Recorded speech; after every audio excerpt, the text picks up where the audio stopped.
I think here we want to maybe start with the latest accomplishment, because you'll be an Olympian in 2026. We were joking with William just before, saying like, did you already take the appointment with the tattoo? Yeah, dude, even you joke, but I was thinking about it the other day. I was, kind of just like I've been talking to people where I get it and stuff, and I did have that thought. Should I book it in for, the evening of the race, like do the race and go straight get Yeah, you don't want to it done? jinx No, the no, Olympics. Yeah. exactly. Yeah. And so yeah, so how does it feel to have reached this goal that you had, to make the Olympics with South Africa, in cross country skiing? Can you maybe just, yeah, explain how this crazy plan started, and what it feels to have it in the pocket for now? So, how it all began. It began through an issue, through a problem, really, because I moved to Norway at the end of 2022, right? And those of you who are living in the Northern Hemisphere understand that when November comes, winter comes shortly after that. And November is a month in Norway where it's lots of ice on the ground. It's the snow hasn't quite settled, but it's definitely, the fall is over. And I, as a former triathlete, runner, swimmer, cycler, all of a sudden couldn't run outside, swim outside, cycle outside because I'm definitely not brave enough to put spikes on the tires of my bicycles or even run with treads in my shoes, and I just don't like the cold. And around that time of year, and all athletes have two options: hibernate or lean into winter. And in Norway, they have a saying which is there's no such thing as bad weather, only bad clothing. But I learned that there's no such thing as bad weather and cold weather, only a lack of skiing. So I decided to lean into winter and do what the Norwegians do: ski, and specifically cross country skiing. So this is, November 2022, just moved back to Norway, trying to figure out the space, and I started cross country skiing. Now, interestingly, my first cross country ski lesson wasn't from a Norwegian, as you'd expect, or a Swede, or a Finn, or whoever else. It was from a Mexican. So I meet this guy called Alan Daniel Corona. He gives me my first ski lesson, and he tells me about how he represents Mexico in cross country skiing, and he races in FIS, the International Ski Federation. And I just think to myself, light bulb. Could I do the same for South Africa? So I begin this Google search maze. It was pre-ChatGPT, and I start Googling, does South Africa have cross country skier? We've had one in the past, like 16 years ago. Do we have one now? No. When is the, I start learning about, cross country skiing, and is it even possible to get good at and represent your country? And then I was like, when's the next Olympics? 3 years time. So I speak to a few professional coaches, and they say to me, listen, Matt, I asked them, is it even viable or possible to qualify for your country and earn a spot in the Olympics in 3 years, or actually 2 years, because you need to qualify a year before? And they said, listen, if you throw everything at this, given my background as an athlete anyway, as a triathlete, but as a hobby triathlete, I was, an elite amateur maybe, but not, not competing professionally or anything like that. If I dedicate pretty much all my time, money, and attention to this, it's possible, but a very small margin, very, very small margin. It's possible. So that began the journey. That's all I needed to lean into winter. And that's all I needed to go onto this journey to go from zero to Olympic qualification in 2 years and zero to Olympian in three. So you said tiny chances. Like, do you have like maybe a number, like the percentage of chance that you would make it in the end, just to kind of have an idea of how likely The, it the was? likelihood, yeah. It's a good question.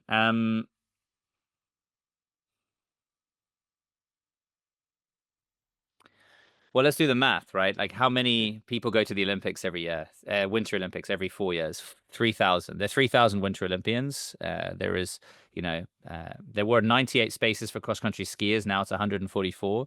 And then how many people in the world, right? So it's 1 in 100 million or something. It's more than that maybe. So very low chances. I don't think there are even 100 million cross-country skiers out there, right? So it's 1% really, 2% maybe, to be honest. So because super there's so many slim. Yeah. factors. 1-2% chance, because it's there are so many factors, because there's the conditions, on the day, the conditions of the skiing, the conditions of you. There's so many different factors that go into the sport. It's really a little bit like Formula One in that sense, right? There's so many different factors that go into to the sport. Like the skis are like tires and stuff like that. So even if you are great, you can still have bad days and have bad races, and then there's one race to Mm. qualify. So it's like, what if you got sick 2 days before? What if you're just not feeling it that day? We have bad days. What if you have a stomach ache? Anything, any reason. You fall and hurt your finger. It's so many different factors. So yeah, very slim chance, to be honest with you. But I didn't think about it that way. I didn't see it as a slim chance. I saw it as a missed opportunity if I didn't try.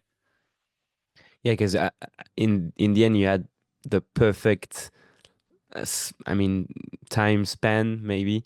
I mean, 4 years would have been a lot, like to project yourself, but 2 years was like the perfect grind to give it a shot. What was the hardest? Was it building the engine necessary for the sport, or the technical aspect of cross country skiing? It's not alpine skiing, which would have been impossible if starting from zero, but still, there's some quite technical aspects to cross country. You know what? I'm reminded of a saying. I think it was Muhammad Ali who said this. He was being interviewed about his grueling training, as a boxer back in the day. And the person said, "Oh my God, your training, it sounds so tough. That must be the hardest part." And he said, "The training?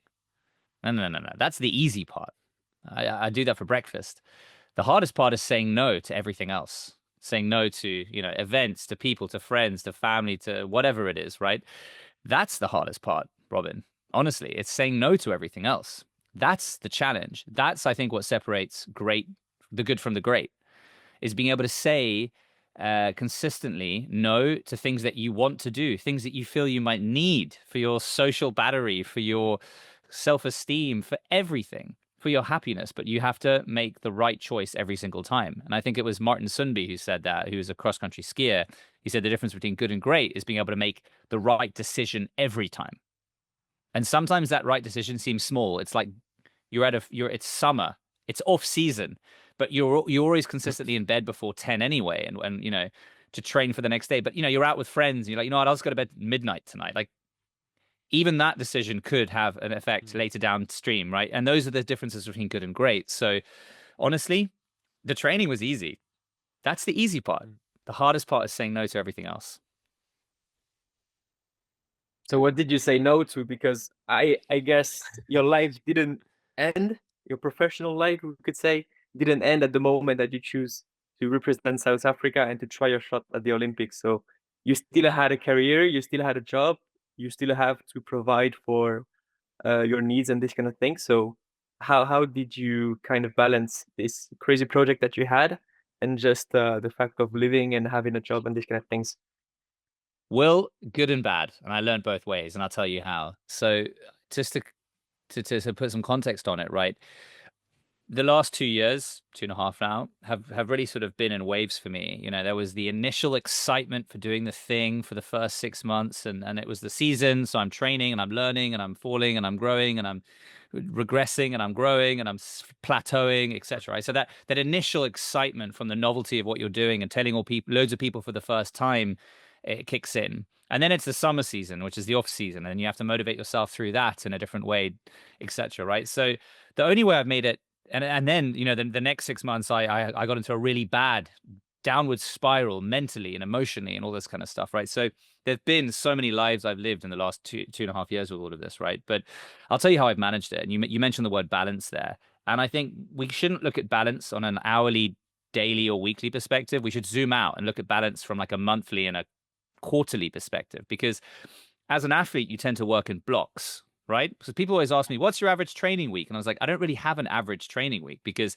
you'll be working in blocks. So there'll be a volume block, right? For like 5-6 weeks, you'll be doing a lot of volume training at low intensity, building your aerobic system. And then you'll be doing an intensity block, which I'm in right now, which I'll be maybe training a little bit less in hours, but way higher in intensity. So then, and they have different impacts and fatigues on the body, right? So to answer your question, how did I balance work and all that kind of stuff as well? Well, I was fortunate because I just pooled my work around spring and fall. Because the cross country ski season, obviously, it's when winter is, right? Which is the end of fall, early winter, to the end of winter, early spring. So I would have a training, I'd be training and racing blocks in the ski season, and then I'd have work blocks pre-summer, and then post-summer, basically. So I think of things in blocks. I break them down into blocks. What is this block I'm working on right now, right? And then when you zoom out over a year, you'll see you'll have your various blocks, like work blocks, family blocks. I definitely neglected family blocks over the period. My fiance has been very understanding, but it's definitely created issues in our relationship. It's definitely created issues in some friendships. My friends are all in it with me, of course, but I think things like not being responsive in text messages to friends. Yes, my friends get it. I'm busy, but over time that compounds into annoyance. Like, you can just never get hold of Matt. We're all with him, we're all supporting him, but he's just being that guy or girl who just doesn't respond, right? These are small things, but they can also compound into issues, right? So I did it in blocks, and I think one thing I'd recommend to anyone, going forward is who goes into sort of training blocks for a marathon or whatever it is you're training for, or work stuff, is there's no such thing as over communication, only under communication. And I wish that I'd spent a little bit more time. Okay, I'm going into this intensity block, right? So what happens to me when I go through an intensity block? All right, I'm extra fatigued at the end of a day because I've got all this, like, I'm extra hungry and all this kind of stuff, right? So I'm telling my fiance, like, hey, listen, by the way, I might be a bit hangry. I might be a bit annoyed randomly and unnecessarily at 4 p.m. because I should have a nap. Like, just letting people know, like, hey, listen, by the way, I know you're in this with me, but you're not really in this with me because you're not going through what I'm going through. So just letting you know what going through this means to me and how I might be reacting in that moment. I think that's, and then people like my friends, I did it recently. I said, hey guys, just FYI, I'm really sorry if I'm not very responsive. Call me if you really need an urgent response. And they're like, yeah, dude, no stress, man. It's all good. It's all good. We get it. We get it. Good luck. Let us know if you need, right? Letting people know what you're going through. I think instead of just going through it and be like, oh, can't you see what I'm going through? Can't you help me? Well, yeah, Matt, you didn't communicate it, So I think that was something I'd recommend to anyone who ever goes through something like this, is talk to people beforehand what you're going through, or what you expect to go through. Because when I'm going through a volume block, I'm so fatigued. I just want to be in bed by 7 p.m., right? So my fiance is trying to talk to me about something, about her day, and I'm like, yeah, and it's just like, hey, listen, let's have these meetings over breakfast because dinner, I'm out. And do you sometimes feel during these moments where it's hard to, balance with human beings, friends or family, do you feel bad sometimes with because this challenge, in a way, it requires you to be centered around yourself, but people, they understand in the first 6 months, and then they're not going through what you're going through. They're not suffering with you, and then maybe they start to think, okay, maybe, but Matt is always it's his challenge, like, cool for you, but we exist. And how do you deal with that? I'll tell you something funny, which is something that I don't think is maybe widely known, or maybe some people can expect it. But because I've been on this journey, I've met a lot of Olympic athletes, and I've met a lot of, really competing for gold medal athletes in different disciplines, right? Obviously my discipline as well. And one thing I've noticed, a commonality in a lot of these people, and this is not a disservice, this is not to talk them down, and this is actually why they are who they are and why they are capable of what they're capable of doing. It's, you have to be selfish, right? You have to actually be selfish. And I've noticed this when I've had some Olympians for dinner. Like, I've kind of tried to get the community together. When I first started, I had people around for dinners and stuff like that. And I won't say names, but and this is not a, it's not a criticism, but I just noticed that some of these athletes, they didn't ask one question. They talked about themselves the whole time, and it wasn't like, oh God, this person's annoying to be around. It was like, no, that's where their mindset is. Their mindset is, it's me, me, me, me, me, because I need to succeed at any cost for anyone else. I don't care. I am going to succeed. And that's a winning mindset, right? So I noticed that a lot of these athletes that I've worked with, trained with, and been doing this since they were 2 years old, and have been to the Olympics and have won medals in the World Cup. They are selfish because you have to think about your needs. I need to go to bed at this time. I need to wake up at this time. I need to eat at this time. I need to, I don't care if my partner has a friend's birthday and they really like me to show. That's actually not on target for me. So it can be seen from the outside as selfish and maybe rude at sometimes. And God, that person's full of themselves. Yeah, that's what you need to be a world champion. That's what you need to be. And I think that's something that I learned through this process is I not to say that I was the opposite of that, but I definitely didn't come from that side of things, right? I needed to learn to actually be more selfish during this process. And I struggled with that as well sometimes, having been a civilian before, just a hobby athlete going into this game. I needed to put my needs first. And I actually was uncomfortable with that at first because there are other people around me who have needs, family, friends, etc., partners, dogs, everything. And actually, my needs in this journey are what need to be a priority for me. And that's actually uncomfortable to put yourself first and to be, unwaveringly selfish and don't falter on your friends wanting to do something. And I remember one of the athletes being like, let's have dinner, and then them saying, oh, we have to have dinner at 5 p.m. on the Friday, and a few people were like, come on, like let's push it to 7. He's like, I'm in bed by 8, so it's 5 or nothing. Kind of we bent to his system, but to be honest, he's racing in the World Cup, and I get it, right? So you have to be selfish, and that can be uncomfortable. Maybe that's easier to be like to make people understand why you need to be selfish when you have this type of goal and when you have Mm, proof that it's not, because now people are training a lot for amateur races. mm, And I guess if you're the partner of these kind of people, sometimes it's harder to understand like why are you doing this. I guess, as you said, selfish in high level sports is even like a skill. Like it's it's a skill. something, if you don't have it, it's gonna be hard. But in the same way, I mean, it's a skillful sport, and it can be something difficult for life.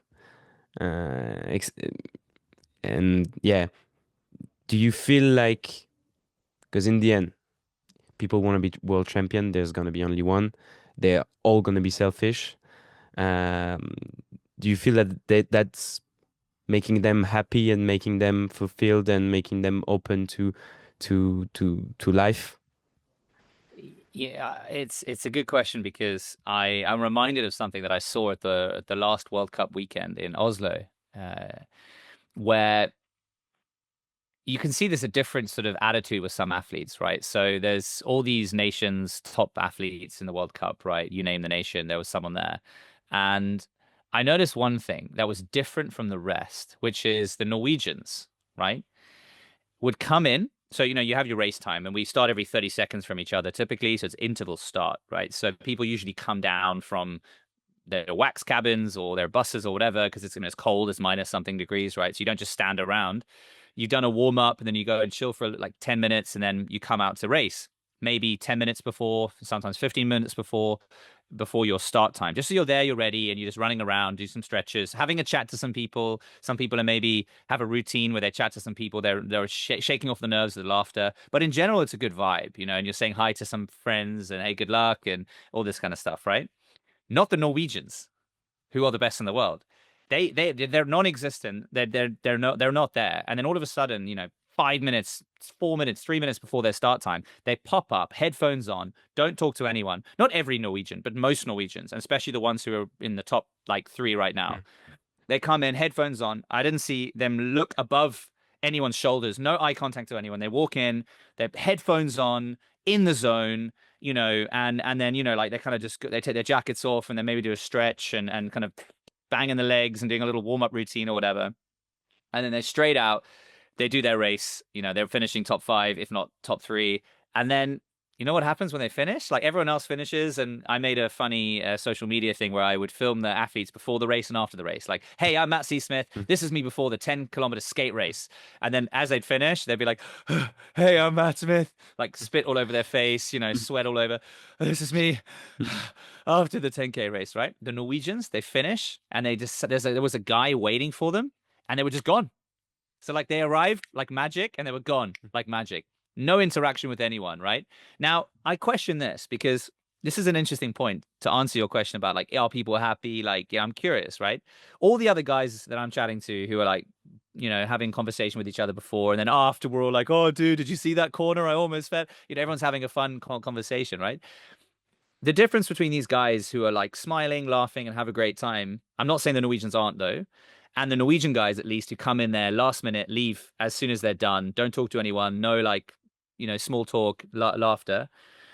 Um, it's seconds, milliseconds in time difference. You know, and I had a thought to myself when I was there. I was like, is it worth it? You know, like, if that's the difference, if it's like, listen, this is the difference here. These guys take this so seriously that they're just like in the zone. They're there to race the race of their life. But the guy from Australia who was like 0.1 second behind them, and we're like laughing and joking and then, you know, having a great time. Is that difference worth the difference in time? You know, I was just, but I guess that's the difference maybe between a world champion and a top Yeah. 5 finish, right? Like I was just curious. It's interesting. Is it worth it? I'm not saying the Norwegian guys aren't having a great time. Maybe they are. Maybe that's just their routine. They've been trained from childhood, but they took it so seriously. The others aren't not taking it seriously, but they're, you know, dealing with their nerves through laughter, through conversation. And that was fun. And then everyone's got a good vibe. Put it this way, I know every one of those other athletes. I barely know those Norwegians. Hmm. And And I think this is quite a common, not question, but thing that even amateurs, they kind of question their engagement, their involvement in the sport and in the projects. Like I've done Ironmans, and I think I've fallen into the trap that I was getting too serious about it, and then the enjoyment was just gone. So it's kind of but I also feel like that the more serious you are about the preparation you're doing, the more you will enjoy the benefits of it after, and the more emotions you will have at the finish line and so on. So there is that balance between enjoyment and then seriousness, maybe. But I feel that in your example, you've managed to have both the best in both worlds, in that you still have that very demanding project that is qualifying to the Olympics. I mean, you could have picked a much easier objective in cross country skiing, yet you didn't. But at the same time, as we can see in the videos that you post almost every day, you're having fun doing it. So, And I haven't always though, Will. I haven't always, you know? No. And you know, the last 2.5 years, last summer was terrible. I was in the worst mental space I've ever been in, right? And the reason was this, that I took it too seriously. Because I think if you've been doing, what I realized was this, over last summer, you know, I went to Portugal for 6 weeks, and then I was beating myself up about that decision because I couldn't really roller ski as much, you know. And anyway, I was taking it so seriously to the point of this. Anything that wasn't good was bad. Black and white, no gray area. If it wasn't good, it was bad, right? So everything that sometimes came my way, like a delayed flight, and then I was in bed later, that was bad. So I would beat myself up about that, as if almost like this thing is going to contribute to my not achieving the goal. So I got so hung up on doing what was right, and definitely not what was bad, and anything that wasn't good was bad, that I got into this really negative space. And I had this realization: if I had been doing this since I was 2 years old, and this is everything I've ever done, and had been building up to this, fair enough. Then I get you, the Norwegian guys who actually have been, and they're not talking to anyone, right? But I started this, you know, at that point 1.5 years ago, and I'm doing this as a story and a journey and things like that. So I realized that, Matt, you know, you're doing this for fun. And I realized that if I didn't make it, if I didn't qualify, right, I would have spent 2 years hating myself, beating myself up for every bad decision I ever made, right? Instead of enjoying the journey. Because it's like, if I didn't make it at the end, what did I get out of it? Nothing, right? But if I enjoyed the journey and realized that, Matt, you know, you're doing this at 32 years old, now I'm almost 35, right? You know, this is one chapter in your life that you'll be able to talk about, regardless if you made it or lost it. Like, remember that time when you spent 2 years trying to qualify for the Olympics? Tell me more about that story. That's still a fun dinner party anecdote. And the people I met and the things I did, etc. Right? Versus, remember that time I spent 2 years? Oh, I don't want to talk about it. You know, like, oh my God, like what I wasted 2 years of my life at my prime, you know? So I kind of made peace with the fact, but it took me a year and a bit to realize that, hey, listen, Matt, yes, being all serious, like, don't get me wrong, I was still committed. I wasn't going out and drinking on a Friday night. Wasn't drinking. Was saying no to lots of things, but I wasn't beating myself up if I, missed a training session for whatever reason, or something came in the way and got in the way. So that's when I made peace with it. After last summer, I was like, listen, Matt, you need to enjoy this journey as much as possible. And then guess what happened in the next 7 months? I qualified. I had the Yeah. best races of my life, and I enjoyed the journey, and that's when my social media blew up. Why do you think, in your opinion, it's so hard? Because it's a simple statement. It's easy. Like, it's easy to want this. Like, enjoy the process, and you'll be rewarded. Why do you think it's so hard to maintain this? Because I think we all go through this. Like, even with this project or whatever training I'm doing, I come from a space of, okay, let's do the best I can, short steps, long vision, and then see where we can go. And then at some point, I'm gonna be so stressed out, having the outcome being so huge, and being stressed out. And then yeah, so I wonder why we struggle that much with enjoying the process. And yeah. Well, Let me ask you both this question, and all our friends listening to this as well, right? When you see a sign that says wet paint, what does your instinct tell you to do? Touch it, right? When someone says don't touch something, what is your instinct? You have to hold yourself back from this monkey mind of yours. You want to touch it, right? The truth is, we need to experience things for ourselves. Why are all these rich, successful people saying, money's not going to make you happy? I did it and I achieved it, and now I'm not happy, and all these things. Yet everyone's still striving to do it because, you have to experience it for yourself, right? And I think that's something human beings are conditioned to do. So in hindsight, now I'm promoting mental health and all the things. I'm a sports psychologist and all this kind of stuff. But, again, I went through it, right? I knew that I should try and enjoy the journey. I knew all these things. It's about the journey. It's not about the goal, right? But for the first year and a bit, it was all about the goal for me. It was all about the goal for me, and anything that wasn't good was bad, until I hit a wall with it and then made my lessons with it. And so I just feel like as human beings, we have to experience things from ourselves. So, you have to hit the wall sometimes, hopefully not too consequentially, to, learn the lesson. oh yeah. And do you think there's a trick? Do you think there's an ideal world where someone could add things to their routine that would remove? Because I was listening to a podcast. It was Naval Ravikant. I don't know, Yeah. like, Naval and Ravikant, yeah. he was saying uh, his only regret was, I mean, if he could change things about his journey, would have been to remove all the anxiety and pressure, unnecessary pressure that he put on himself. I mean, that's a sum up of what he said. And I was like, okay, but I mean, that's not. There's no tricks to do that. Like, it's easy to say afterwards, but I mean, maybe it's the unnecessary anxiety sometimes that yeah, that That helps was the necessary. project. Yeah, yeah, that was Yeah. necessary. Yeah. So I Yeah. was a bit, yeah. Yeah, so I've got an answer for you actually, which is because I hit the wall and I spoke to a therapist about it, right, and all this kind of stuff. And I remember I said to this one therapist, I struggle to feel joy. I struggle to feel joy.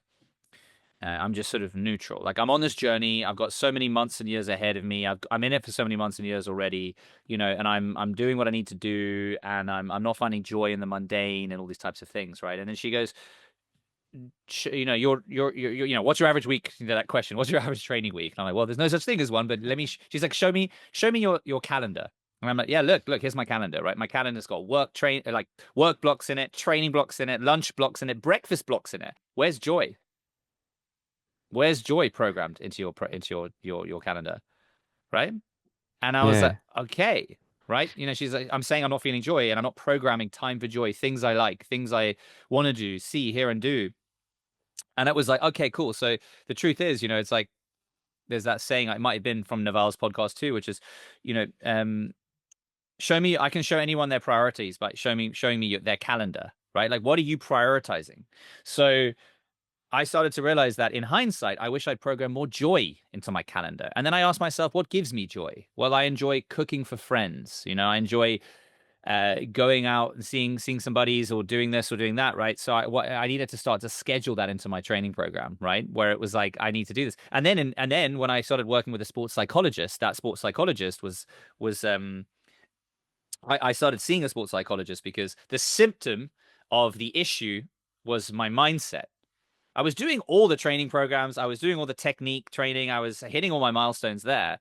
And then I was in a race, and in my head, I was like, give up, give up, give up, give up, give up, give up. Look how good these guys are. You'll never be that good. Give up, give up, give up. Right. And I had the first race of last season, my Olympic qualifying season. And I never had this before in any discipline of any sport. I started the race, and halfway through, I was like, this is the first race you're going to actually give up. You're just going to go to the side and go, Stephanie, DNF, did not finish. Someone, can you drive me back to the start? And I literally felt that. The guys were overtaking me, and I was like, look how good they are. They look so smooth and easy. And then there's me like struggling up a hill, right? And then I finished the race out of some miracle. And then I was like, I need to speak to someone, a sports psychologist, because this is not working for me.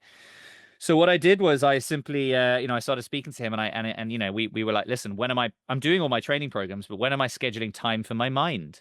Never. So that now became something I did. And then guess what? When I crashed in the Olympic qualifying race, the one opportunity I had, I was so cool as a cucumber, and I got straight back into the race. I got a new pole because I broke a pole, and I ended up still qualifying. Thanks to the mindset. So put training joy blocks in your training and mind training Yeah. in your calendar. I mean, work with it all. Be holistic. Yeah. Don't just think Yeah. about I'm a runner. I'm just going to run. You know, what about mobility, stretching, rehab, etc. But I think there are many things that you realize as you are doing your project, because probably at the beginning when you first decided to, okay, I'm going to qualify for the Winter Olympics, you never really realized how hard it was going to be and all the things that going for such a dream entails.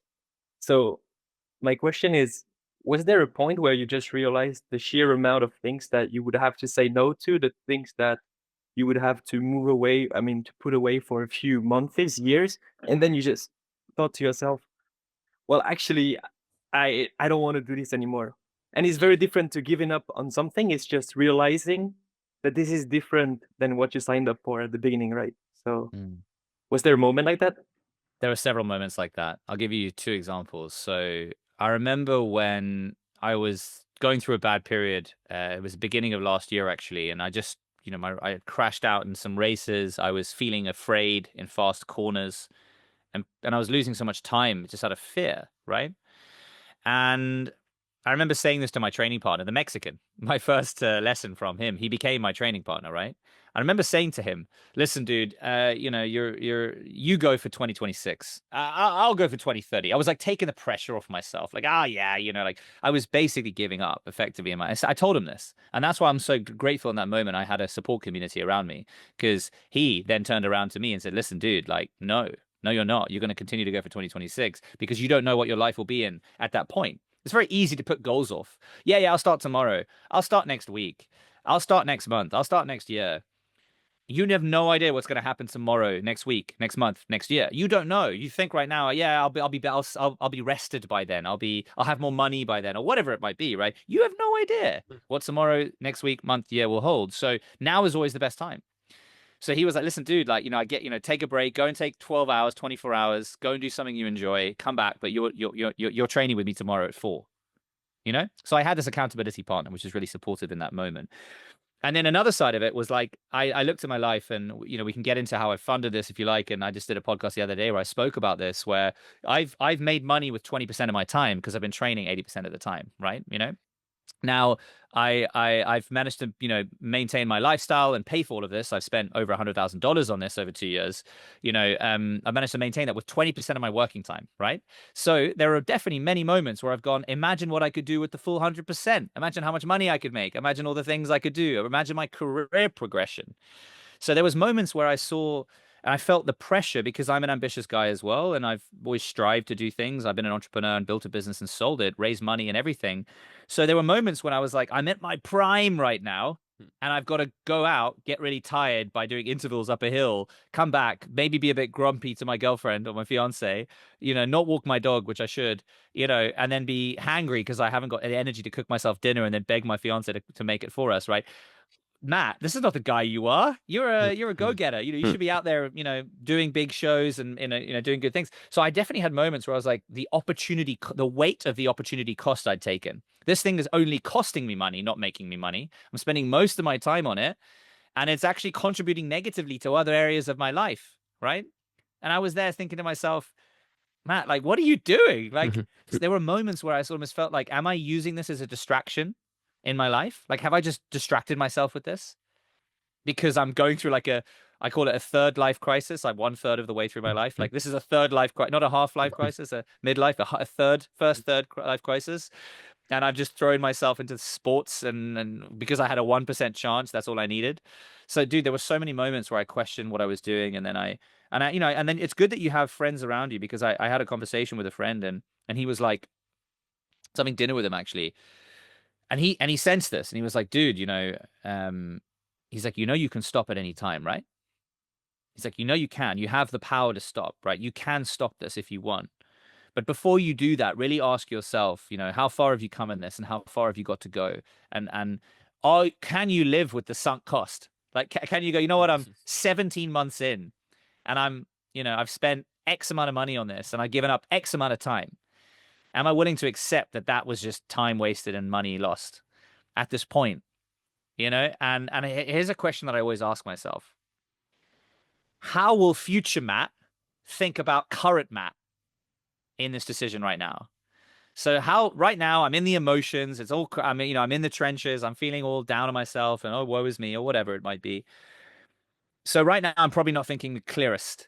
Right now, you know, there are surely many decisions we've all made which we were like, oh, I wish someone tapped me on the shoulder and said, are you sure you want to do that? Or, you know, just sleep for 24 hours and then make the decision. So I don't always remember this, but I try to remember this. How will future Matt judge and think of current Matt making this decision? And that's helped me sometimes to get through these decision-making phases. And sometimes the best decision is not making a decision. The best decision is actually to sleep on it for 24 hours, to not send that email, you know, to not do that thing, to not give up on that thing, or say, you know, just sleep on it for 24 hours and see how you feel. That's sometimes the best decision. And just to understand the mindset you were in when you took the leap of mm, trying to qualify for, just before but you took the lead, you took Norwegian winter seriously, and you met the Mexican guy. How was your life at that time? Like, because sometimes also it's interesting. So you sometimes you start a project and then you're like, ah, it's hard. Ah, it takes so much time. I'm so stressed, and then you forget the mindset you were in before you had the project, where you wanted basically this project because your life was maybe a bit boring, or not stimulating enough. Or so, how were you before this project? It's a good question. This project has taught me one thing about myself, that I like to latch on to something. I have to, because right now I've qualified, and now I have 10 months until the Olympics, and, you know, I've qualified, I'm going, and I don't have any races coming up for like 7 months until the season starts again, or 6 months or whatever. I have a son who is arriving in a month's time, so I have a baby coming. But, you know, to be honest with you, the last month felt lost, a little bit depressed, and stressed, if I'm honest with you. And I haven't really spoken about it too much, and I will at some point on social media. But I'm scared to, because I don't. It's like, who the fuck are you? You just qualified for the Olympics, you prick! How dare you be depressed and stressed? And it's not that I'm depressed and stressed about that. It's like I've hit the goal now, and I don't have this immediate thing in front of me that I'm trying to achieve or go for. So I'm sort of a little bit lost. So to answer your question the long way around, which is, I've learned one thing about myself, is that I need to have something that I latch onto, right? So putting myself into the mindset I was when I started this, it was, I'd spent 2 years nomading after selling my company 2 years before that, and I decided to start working again. And I came back here and I needed something to latch onto. And I had this thing. And I've learned one thing in life that I think is worth sharing, which is you have to play the cards you're dealt, the cards in front of you, right? And that can mean anything to anyone. But I saw the cards that were dealt in front of me. It was a missed opportunity if I didn't. South African, at peak fitness, at least in a different sports, moving back to Norway, the home of the sports, having an opportunity. I had to create the opportunity for myself. And I always life lesson that I like to talk about often, which is people never remember the things you do that are expected of you, but they always remember the things you do that are unexpected. So be unexpected. And I'm someone who wants to live an extraordinary life. I've always had this drive to live an extraordinary life and do extraordinary things. But in order to live an extraordinary life, you don't have to do extraordinary things every single day. You just have to do slightly extra than ordinary things every single day that will over time compound into extraordinary experiences. I'm not trying to climb Mount Everest every single day, but I'm just trying to do something that's slightly extra than ordinary. And over time, those will compound into extraordinary experiences. So if you want to get into the psychology of why I think I'm driven to do that, it's probably because I've always felt stupid and I'm dyslexic. So I've always felt a little bit of an outsider. So I always had to do things on my own terms, so I wouldn't be compared to others, because if I was on a school system, I'm stupid. I'm not getting top marks. I'm stupid in comparison to everyone else. So that's why I've always been contrarian. I've always had to go against the grain, because then you can't compare me to anyone. Ironically, now I'm in the league of world-class skiers, and I'm definitely one of the worst. So maybe that backfired on me. Right, that's interesting. And speaking about kind of comparing yourself to the others, I saw one video of yours, and it kind of struck me. And it was the one where, so it was the one you talked about just a few minutes ago. It was the one where you qualified for the Winter Olympics, and you fell and you broke that pole. And I think there is that fear that maybe I have and other people have, is the one of being ridiculous in front of like people. So that comes. I think you're pretty common with that, in that you do a lot of public speaking, and so I feel like maybe sometimes I'm trying to avoid a situation that would lead me to a place where I would be kind of Seen like as a people fool. would, yeah, exactly, that's the word. And so you putting yourself out there in this kind of competitions, do you always feel like it's the smartest, is the best choice, or there is a part of you that would just prefer to do the training and just give up on sharing everything online and just keeping things for you privately? I'll tell you a secret. People want to cheer for people. It's interesting how that mindset would say that, listen, people are, if you go out there and you're a fool, everyone's going to laugh and be ridiculed, right? So you're going to live your life trying to avoid being a fool. The reality is 0.01% of people are bad and would be laughing at a fool or something like that. 99.9% of people, if they see you fall, clap and cheer and try to help you up, right? There's a reason that there are so many public speakers out there who talk about overcoming obstacles and things like that, because everybody else has that fear of being a fool. And yes, it's uncomfortable, but you have to be comfortable with being uncomfortable. And I had to learn to be really comfortable being uncomfortable, because the amount of times I'd go out skiing and I'm wearing my South Africa kit and I'm just like bumbling around the place, looking like I've only just started. Well, because I had, and I felt embarrassed. I almost wanted to go out there and like just all black clothing, unidentifiable, and just sort of wear a mask and do that for long enough. But guess what? When did I start to blow up? When did people start recognizing me? Is when I started to talk about things during the journey from all phases. Because the reality is, if you start being public about where you are right now at the level you are, and then I posted a video recently where it was like, this is me when I started. It was 2 years ago, and I'm like, I look so bad, embarrassingly bad. I'm falling over every third stroke of the ski, right? And then I posted a video of me now, and it got so much love because people were like, wow. And you know what it did to me as well? I saw that video and I was like, oh wow, I actually have come a long way. And actually, wow, you know what it did to me? I was like, damn, I look like a skier. Whereas for so much of my past skiing experience, I felt like an outsider. I'm not a skier. I don't look like these guys. And then when I saw that, I was like, you know what? I look like a skier. And then things started to change because I'm running a book right now, and I've signed a book deal for this.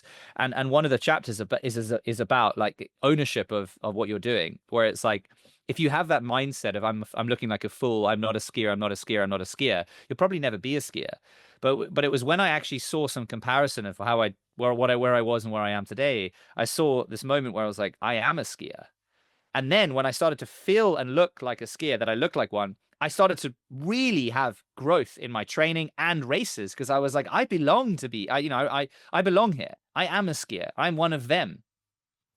And then that was the game changer for me. So I think you have to be comfortable with the uncomfortable feeling of, oh my God, I'm terrible. Oh my God, people are looking at me. And then actually be like, yeah, just wait. They see me now, wait till they see me next time. And the reality is people just want to help you. People just want to cheer for you. So you're the one who feels uncomfortable, not others. The others aren't looking at you going, oh my God, look at Will. Oh, Robin, he's so bad. How embarrassing for him. They're looking at you going like, oh, wow, you just started? Cool. You know what, mate? I just noticed you're leaning a bit far back. Can you lean forward a bit? Yeah. And maybe 1 in 1,000 people will laugh. They're not a good person. Don't live your life by their rules. Live by the other 99. And what I find in life is that usually once you unlock new discomfort, and once that discomfort is now more comfortable, then past or like there's kind of that past and current discomfort now is something comfortable. Just as an example, for example, before we started the podcast, I was like, wow, we're gonna start a podcast. We're gonna discuss with the unknown for 2 hours. Are we interesting? We're French. We have a French accent. Like, and now it's okay. Like we've done 9 episodes. It's not that I'm finding completely comfortable, but it's okay. I'm not stressed. And now things in my life that were uncomfortable before, now they are comfortable, because I unlock a new level of discomfort. It was a complicated a sentence, sorry. I What's understand you. Yeah. what's comfortable now in your life that wasn't before, and you think that it's thanks to this project that you have? It's so interesting that you say that, mate, because I've just had that realization, right? I've just actually had that realization recently where I've been struggling a little bit the last few weeks just with my mindset in all of this and feeling a little bit directionless and what next type thing, right? And starting to think about, getting back to making some money and like working and all this kind of stuff. And then obviously training over summer, of course, but getting back to it. And I thought to myself, I felt a little bit like, well, what am I going to do now? And then I thought, well, mate, you just spent 2 years trying to qualify for the Olympics and you did it. What can't you do? Mhm. It was a little bit of that. Mm. And I was feeling a bit uncomfortable and a bit kind of non-directional and all this kind of stuff. And then I was like, Matt, it's an anchor. But the truth is I didn't need to do all of this to have that anchor. Yeah, it's a great one to have, and I'm super grateful and all of the kind of stuff. But to be honest, if I think back, I remember the one time I did a live show and I sold it out and what I'm trying to say is that there have been multiple achievements I've had in my life, nothing at the scale, but that are achievements for me, at least in my life, that are great moments to say, listen, dude, you did this. You're this little dyslexic kid from South Africa who moved to England and, all this kind of stuff and was seemingly stupid at school and somehow scraped through a degree and whatever. You did this.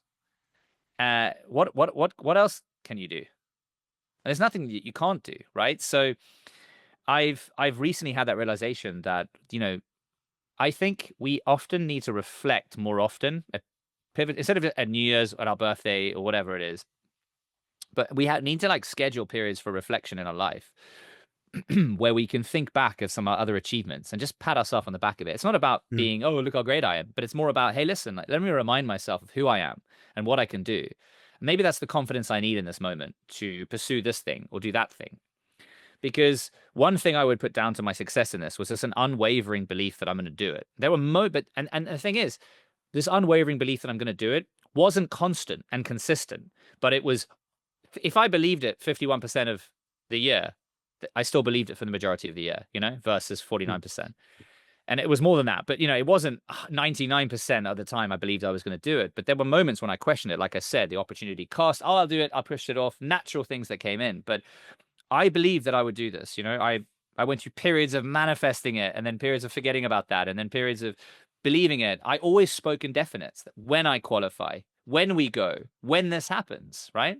I always positioned it as it's a definite, it's going to happen. And that was uncomfortable sometimes because a lot of people don't think like that. So they're like, who's this arrogant liar who's saying he's going to do this? And that's the uncomfortable thing. You have to do, that's the fool's mindset, because they're too uncomfortable and they're too afraid. And now you're questioning yourself based on their beliefs. No. If you come across that, you need to have some humbleness and go in your head, think to yourself, oh, I feel for them because they're afraid, obviously. But I'm not going to let their disbelief cloud my belief. Did you have to remove yourself or to isolate yourself from negative energy that was in your life and that you didn't know was negative energy before starting the project? Yeah, that's an interesting one. That's an interesting one because I realized that a great reason I succeeded in the last 7 months was that my fiance and I decided to leave the city center, and now I live, right by the ski slopes, right? So I changed my environment, which I think really contributed to it because, I think it's Ali Abdaal, he always talks about, hacking anything is about creating an environment where you can just, click play and on, and you basically reduce the barriers, right? You reduce the friction to do the thing, and that can greatly contribute to you doing the thing. And in this case, I did exactly that. But also what came with that was a little bit isolating myself. I didn't do it intentionally. I didn't intentionally say, let's move up to the forests to get away from everyone else. But, when I'm not in the city center and there's bars and cafes, not that I was struggling too much with that, but it's easy to say no to things when you have to drive to it or get a train to it, so I definitely think there was an element of that, whether I knew it or not at the time, that contributed to that success. I don't recall there ever being any negative energy that I really had to say no to, but I will tell you one interesting thing, which is about a motivation, because motivation isn't constant or consistent either. It's a lie if anyone tells you that. You just have to continue to show up. But the one thing I did find that was quite motivating was, I did try throughout this. I self-funded this only just recently. I've received some money from a company and things like that, which has helped, like 5% of what I've spent on this. But like, when I was going through this journey and things like that, and I was self-funding it, and I started to reach out to some sponsors. And the interesting thing is, obviously, in the journey, no one really cares until you've done it. And now I've qualified and everyone wants to talk to you and do deals with you and all that kind of stuff, right? So, but that's the game. That's the reality of life. You can't be upset with it. Well, you didn't want to talk to me before, now you do. No, that's just the game. That's how it works, right? But I reached out to some media because I was like, I need some media. I need some people writing about me. So I wrote to a few news channels in Norway initially, right? And I remember I had this one email where I won't say which news agent, but where the guy basically just sort of like, he's like, I sent this nice email. Hey, I'm doing this. I'm on my way. And at this point, I'd qualified for the World Championships. Like my races have been getting better, and I was a year and a half in or something like that. And I was even introduced to him by a really valuable and friendly connection of mine who was like, hey, you should talk to this guy. I know him well. He works for the same company. I cover something different, but I think he'll love your story. So I was built up all this expectation. And his response was so like, flip it, like, so just, you are nothing. This is not a story. You're not going to achieve this, basically. He said it in a nicer way than that. But you will not believe how annoyed I was by that message. I didn't respond. I just said, I understand. Thanks, bye, kind of thing. I was like, in that moment, Matt, how would future Matt want to respond in this situation? I could have been like, well, actually, fuck you, But I didn't. I just said, kill him with kindness. Thank you. I understand. Goodbye. And then I thought about it when I qualified, like a year later, because this guy's email actually motivated me. I thought about it. He basically was like, I saw your other results from this race, mate, good luck to you is basically what he said. Looking at this race result, you got a long way to go. Good luck. But I thought about that periodically through the journey. And I was reminded of some, I think it was Alex Hormozy and Chris Williamson on Modern Wisdom spoke about, they did a study on, or someone did a study on motivating factors where people would speak about doing the thing, and then that would contribute to them feeling like they'd done the thing, and then they maybe would lose motivation. Whereas I've had the opposite experience. The more I've spoken about it, the more accountability I felt that I had from others, that I have to do this now because everyone's talking about it and it's not going away. And then occasionally I'd have people who'd be like, what do you mean qualify for the Olympics in 2 years? Who is this guy? He's lying, you know? And then I get emails from people who were like, yeah, good luck. It's not going to happen. I found that quite motivating. I found that actually more motivating than friends saying, yeah, Matt, you can do it. We believe in you, which I don't want them not to do. But I found it more motivating to have people say, what? You're a liar. You're shit. You're bullshit. This is not going to happen. Rubbish. And I found that more motivating than anything else. There is that really famous triathlete that I love, and you've talked about triathlon before. He's called like Lionel Sanders. You probably heard of him. Love Lionel Sanders. Yeah. Exactly, yeah. And he won last weekend in Oceanside. I don't know if you saw, but I didn't see that, did he? He finally won. No, but he's winning that race actually every year. But he's struggling to do the World Championship, which is the race he really cares about. Yeah, exactly. And funny thing also, the Norwegian, really good at triathlon. And you've got two guys that are really good, Gustav Iden and Christian Blummenfelt. And I actually saw that you posted a video maybe like 1 year ago, 2 years ago. And it was the one where you announced your objective to qualify for the Winter Olympics, and you choose a video of Christian Blummenfelt in that video. Is there any reason why you picked him? Yeah, there is. And it's an interesting one. Maybe I'm guessing now you haven't seen this other video. I can share it with you. But do you know who Olav Alexander Bu is? Yes. Yeah, so I started a documentary with him. I've trained with him, and I've trained with Gustav Iden. Long story short, because they're Norwegian, right? They're on the west coast of Norway. They're in Bergen. And it's a good lesson, actually, in distraction and not to get distracted. I'm just trying to think about how to word it right. Because there's no bad blood here. There's no, this is just creative differences. But it's a little bit of a tangent to what you were talking about, but it's an explanation a little bit about why I was involved with them for a short period of time.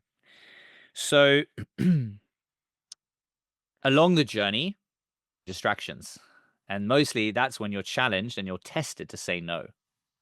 But you don't always know, and they don't always come packaged as bad things or the wrong thing or whatever it might be. Sometimes they get packaged as just, oh my God, excitement. Someone wants to work with me. Someone wants to do something with me. So I think this is a good example of things will come along and you'll be tested. So trying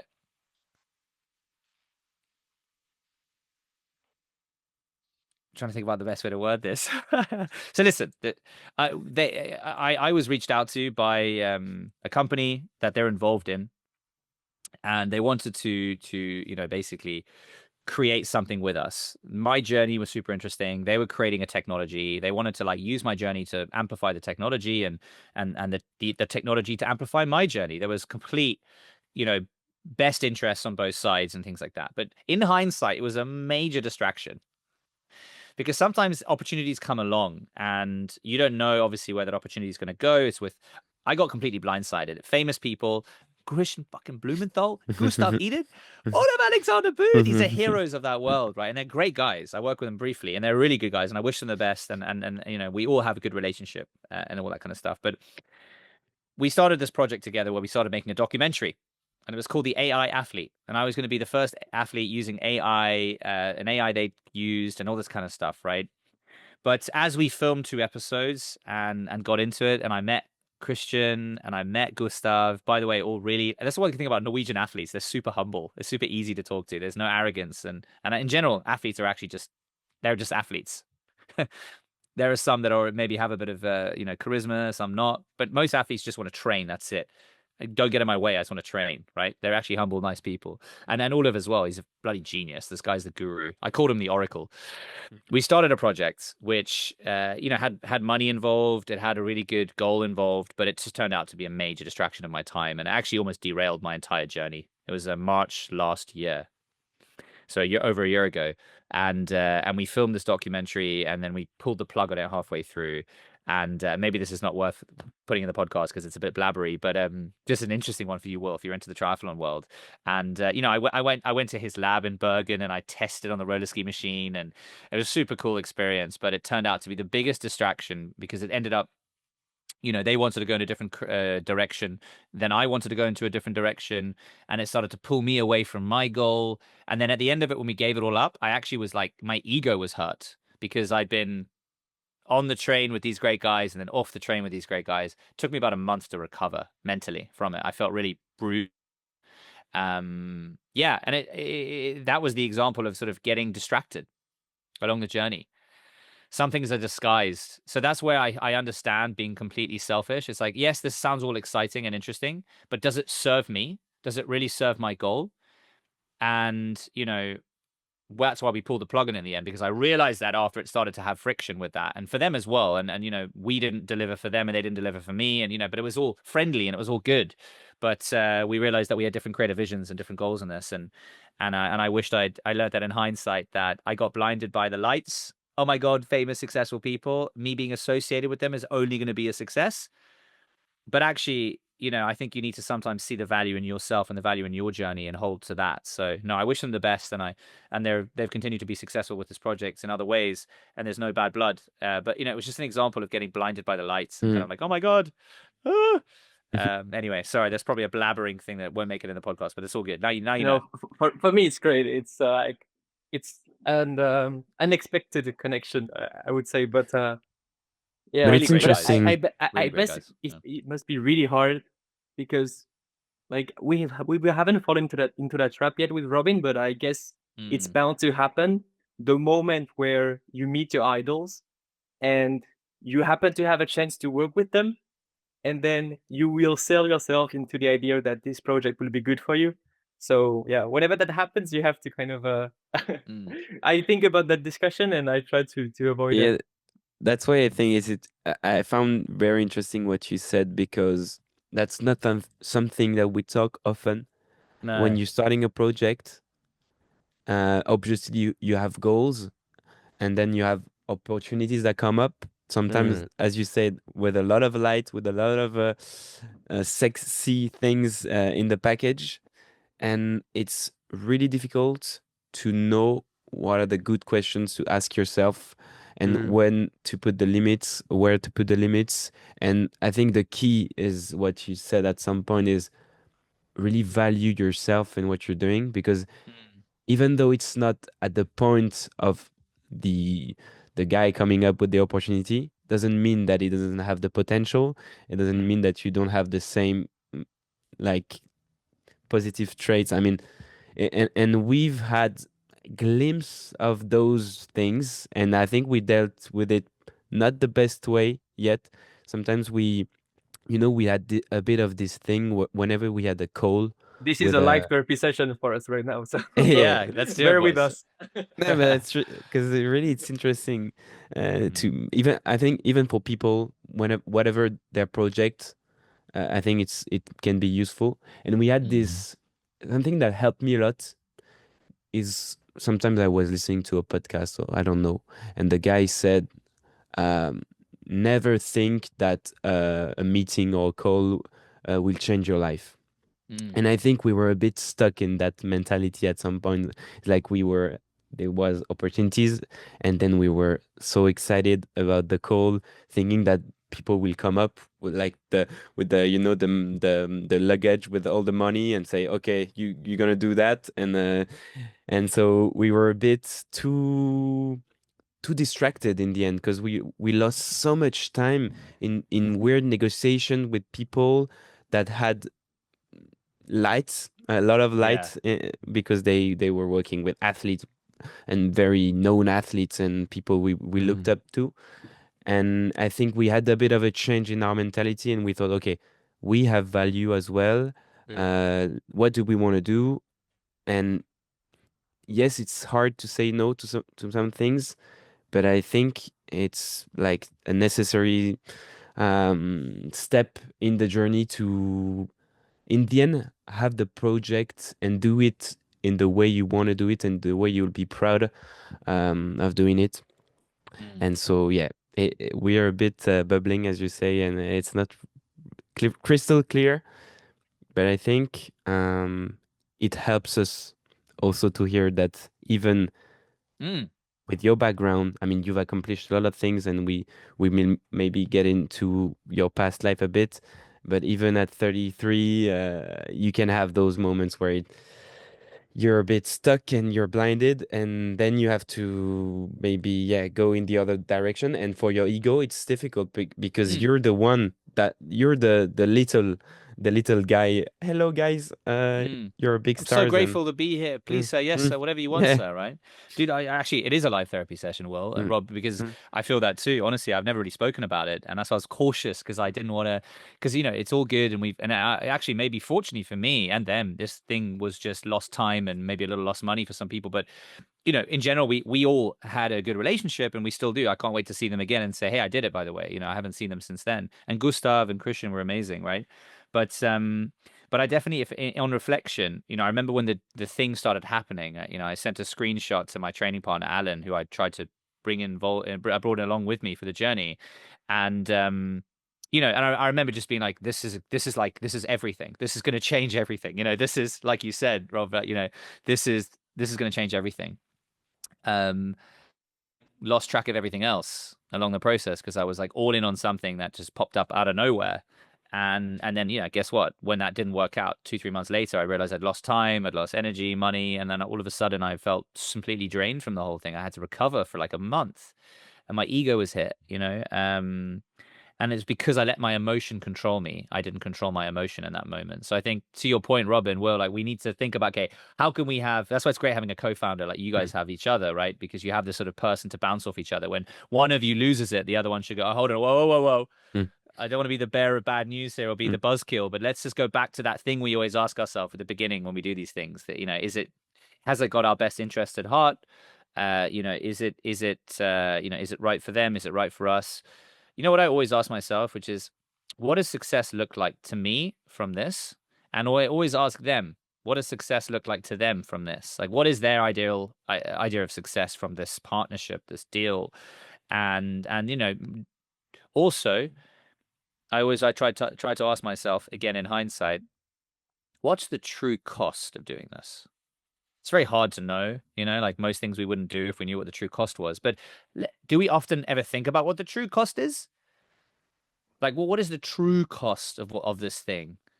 I don't just mean money. I mean, well, if I'm going to, train and do this kind of thing, and I'll tell you one true cost since I'm on the topic. Why not? One true cost of doing what I've done, and just anyone who does any sort of athletic endeavor. And again, this is specific to me, but I do know some other athletes who struggled with this too. No one tells you when you train hard for something over a prolonged period of time. I'm also 34. I'm a bit older, maybe. I don't know, but your libido disappears. You have no I libido. knew it was coming, actually. Yeah, I have. yeah, I was expecting that answer. It was very likely, but in I my was mind, I was like, expecting as that. But you is were he hoping going to it. You were say like, that? me too. Me too. Yeah. No, but like, guys, that's Yeah. created issues for me in a relationship, right? Because it's sort of, and I like, I'm sure my fiance won't mind me talking about it, because it's been an issue. It's been an issue where it's like at periods of time that creates friction, because it's like, it's not that I don't want the person, it's not that I don't seek that out or reciprocate. It's because I literally like, we almost had to have a rule. Like, if this is going to happen, it's going to happen in the first half of the day, because like past lunch, I'm fatigued. At dinner, like I told you, I'm a zombie, right? So, and I know that, it was an issue for me when I was training for an Ironman, a full distance Ironman in 2021 as well. I had loads of fatigue, and I was trying to date someone, and it was just sort of this issue that became, and it became an issue, but it wasn't an issue for me because I was like, this is so far from my energy right now. So like, it's not an issue for me. And to the point where I was like, yeah, I don't mind being asexual for the rest of my life. And then I stopped training, and then I was like, oh no, wait, my libido came back like bam, So I was like, oh no, that was the training.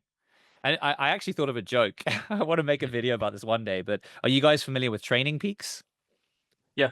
right? Yeah, you know it Are well. you Okay, Robin? Rob, No, where's I my lied. phone? It's basically no, it's all good. It's basically, you know, a lot of triathletes use it. It's basically a training. You can put your training programs in it. Your Okay. coach does it from the other end, but it's really good because it has lots of data. It's big in triathlon. Everyone uses it, and then yeah, long story short, you just get all this data and but one thing it does do is it tells you your fitness score, right, Will, and it tells you your fatigue score, and your fatigue score is a 7 day or 10 day trailing backwards uh calculation of how much fatigue you've had, because sometimes we think I trained hard today and I'll rest tomorrow, I'll be rested. No, you've got 10 days previous to that of like training hard that you're actually still recovering from. You don't recover in a day, it takes time to recover. So you have this trailing fatigue score. Anyway, I thought about making a funny video. You guys tell me if you think this would be good. Where, you know, I get my fiance to play along in this, and she sort of puts her hand on my knee, you know, as like suggestively, like, should we? And then I look in my training peaks and I just show her my fatigue score, and she's like, "Oh, okay, it's 150. Let's not today." You know what I mean? Like, I just almost wish like Yeah. she could have it real time. Like, should I try and have a hookup with him? Oh no, too fatigued. You know? I Anyway, think it could blow up. yeah. Because Mm. you know what? The things that blow up is the thing that everyone thinks in their head, but no one talks about it. And then it's like, okay, I didn't You know. too. You You too. too. It's so true. Anyway, that's one thing they don't tell you about friends, and you probably know about. If you know, you know, and then you'll be like, oh, it's not just me, because I literally was like, oh my God, like I've lost interest in sex and this person and all that, you know. It's not true. It's just fatigue. Yeah, it's the Yeah. marks of a good friend when you have that conversation with someone, you know that they Yeah. will be a good friend. And that happened with Robin before on other topics. And I was opening, or he was opening about something, and then I was like, "You too." And that "you too" moment is a good indicator of okay, this person is a nice person, and you can have open conversations with them. I Yeah. would like to come back to just the Norwegian thing. Yeah. Is there something you learned from being around Norwegian athletes? Because I feel they are kind of peculiar. Mm. I have many names that come to mind, but I feel they have this aura or this something extra with them. Mm. What have you learned from training with Norwegian athletes? It's a great question because, you know, let's look at them in the world, right? Currently, they're like really ranking in the summer games for a population of 5 million, right? They're winning a lot of things, and then obviously they win the Winter Olympics every year, every 4 years, right? So yeah, it's a good question. What are they doing right? Or what are they not doing? What are they saying no to? Listen, in my experience, and I haven't met all the Norwegian athletes, and I've only met some of the skiers, but I met some others, right? I met Christian and Gustav and stuff like that, right? As well, really great guys. One thing that stood out to me, if you asked me on the spot right now, and I had to give you an answer, would be just like that level of focus and that level of just like seriousness, you know, like seriousness, not non-jokey. I mean, as a culture, they're not really you know, they're not Australians, right? Who are just up for a laugh, and you just like everybody loves Australians, and South Africans are a little bit similar, but Australians have a bit more of a global stereotype of just being like up for a laugh and just like great to be around and things like that, right? Norwegians are quite serious people and you know a little bit more introverted, so I think that's culturally how they are, and as athletes, I just noticed that some of them are really just so just it's all their world is their ski is their whatever sport it is, right? So super serious, and not to say everyone else is still serious and is doing the same training, but they're laughing a bit more about it and maybe smiling a bit more about it. At least that's the experience I've had with some of those Norwegians, at least, right? Yeah. At Do you least in my think? experience, yeah. Yeah, go for it. Do you think sports and how it's evolving with more data, with more seriousness in a way? Mm, Do you think it's a coincidence that Norwegian in every sport are mm, getting better? Like even in football, they have the second biggest player in the world. Do you think that the fact that on a global scale, sport is becoming more serious, more data driven, more mm. physical, in a way, So it it's fits the yeah, it fits the like it's Yeah. Norwegian era, you know. There's less flair, less creative. I mean, I'm talking about, for example, football, which which has been a sport that's more and more physical and tactical and data Mm, driven.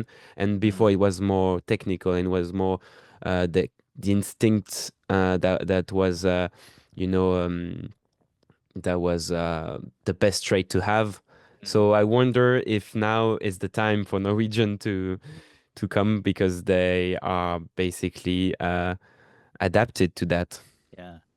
I think it's a good, it's an interesting question, and I'll answer it two ways. And I'll tell you one thing. Ask me that question in 15 years' time, because I'm told from friends, the Norwegian system, who have kids in the system, right? My training partner, Alan, who's, Mexican and cross country skier, soon to be Olympian as well.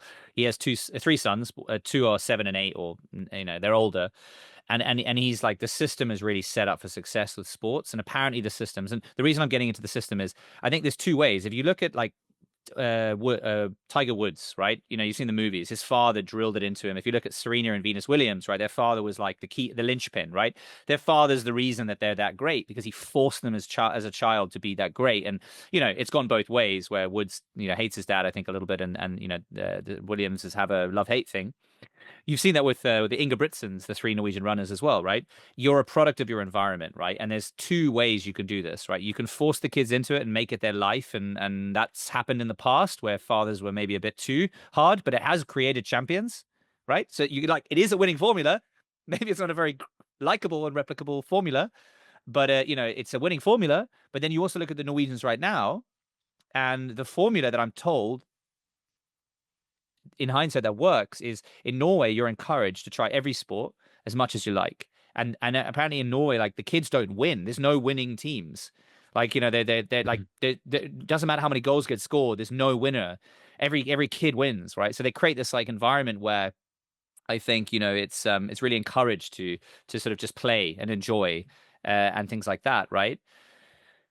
Which is now, look at the data, like you said, right? Mm, Creating champions and winners in all these sports, maybe because these kids find the sport that they like the most. And I'm sure at some point there must be, again, ask me in 15 years time, but with my kids and when they go through the school system here, but I'm sure there's some point where someone has to go, all right, you've tried all the sports and you're a runner.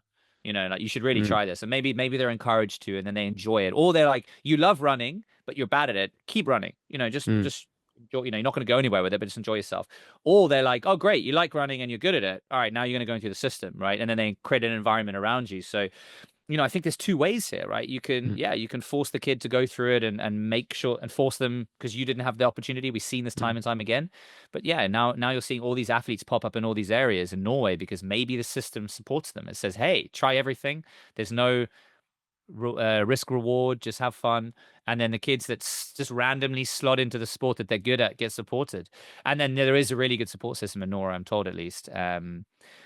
Just there is sporting bodies for every sport, right? Like mm, winter or summer, there's money going into that to help them in the systems. And then to your point about data and stuff, right? I think everyone's going to catch on to that. I think just Norway being a relatively, evolved economy, maybe they just have had access to certain types of data earlier. And then also Norwegians as a culture they're quite engineering mindseted. Norwegians make hardware quite well.